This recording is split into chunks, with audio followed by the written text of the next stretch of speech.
তো আমরা অলমোস্ট চলে আসছি সাদা পাথরের কাছাকাছি। এখন আমাদের নৌকা থেকে নামতে হবে। ওই যে পিছনে দেখা যাচ্ছে সাদা পাথরের ঘাট। নৌকা থেকে নামার পর শুভ ভাইরা দাঁড়িয়ে পড়লো ডাবের দোকানে ডাব খেতে, আর আমরা আস্তে আস্তে এগুতে থাকলাম সামনের দিকে, কারণ নৌকা থেকে নামার পরও কিন্তু আরো অনেকটা পথ হেঁটে যেতে হয়। তবে আপনি হাঁটতে না চাইলে সে ব্যবস্থাও আছে এখানে, আর সেটা হলো ঘোড়া। চাইলে ঘোড়ার পিঠে চেপে পৌঁছে যাবেন মেইন স্পটে। এখানেও কক্সবাজারের বিচের মতো সারি সারি দোকান আছে। বালির উপর দিয়ে হাঁটতে এমনিতেই কিন্তু কষ্ট হয়, তার উপর এখানে বালির সাথে পাথরের ছোট ছোট টুকরা মিক্স থাকায় পায়ে হালকা ব্যথা লাগে। আর ওই যে দূরে একটা ঘোড়া আপন মনে লেজ নেড়ে নেড়ে ঘুরে বেড়াচ্ছে। আর এই জায়গাটা এত বেশি সুন্দর ছিল তাই এখানে একটু ভিডিও করে নিলাম। Just look at the view.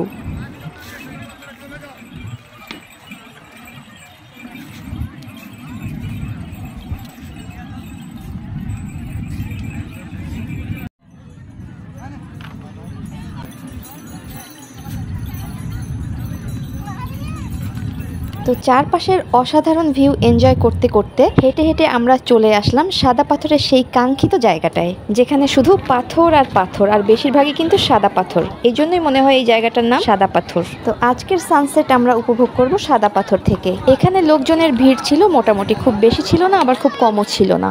পাথরের ওপর দিয়ে হাঁটা অনেক কষ্ট হলেও সাদা পাথরের ঠান্ডা পানিতে পা দেওয়ার সাথে সাথে আমাদের সব ক্লান্তি গায়েব হয়ে গেল।